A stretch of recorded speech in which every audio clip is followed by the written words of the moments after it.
Hey guys, what's going on? Rob with 3STRONG. I'm going to talk about supersets.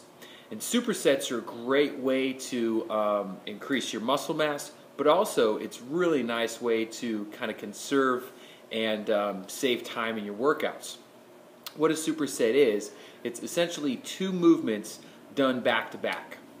So there's actually a couple ways of doing it. You can do one movement, rest for a brief period of time, 30 to 45 seconds, and then do the second movement, again, rest 30 to 45 seconds, and then you're back on that first movement.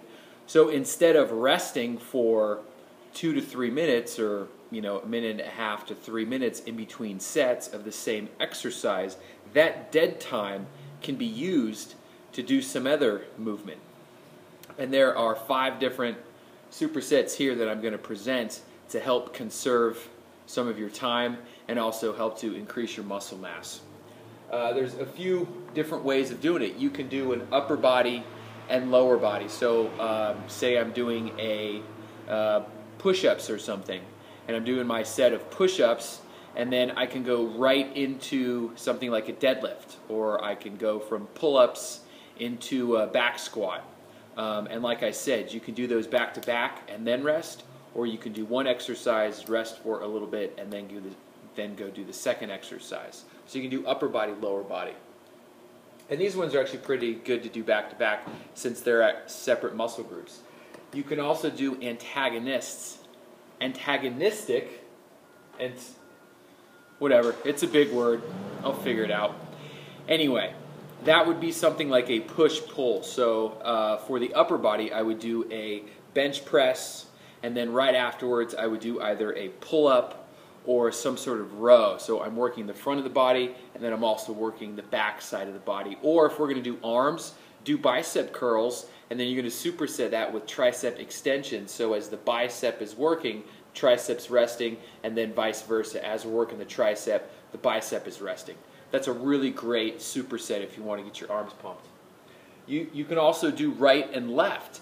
If you're going to do a single arm type motion, you can do single arm bench press, overhead press, row, bicep curl, tricep extension, a lunge, single leg squat, single leg deadlift. Anything where you're essentially just using one half of your body, you can still do that superset. Work one half and then switch and do the other side. And then you can switch back to right side, left side, back and forth. That's a great way to save time. Another one, an isolation move into a compound movement. So this would be something like doing a chest fly or the pec deck, and then going right into a bench press or push-up. So we're doing an isolation move on the pecs, and then we're doing a compound movement such as some sort of press to get that chest even more fatigued. And then we can flip that one and then do, say, some sort of compound movement and then an isolation movement. So we can do that same superset. So you do bench press first or push-ups first, and then you do that isolation movement where you're doing a chest fly, or you do bench press and then you go finish off your triceps with doing some extensions or something like that. The great thing, like I said, this is an awesome way to develop muscle mass, but it's a really great way to save time within your workouts, because if you're doing a set, resting, doing a set, resting, you are getting rest, but that's time that could be spent doing other exercises. Okay, guys? Think about all the different ways you can break up these supersets, create your own, have fun with it. I'll see you next time.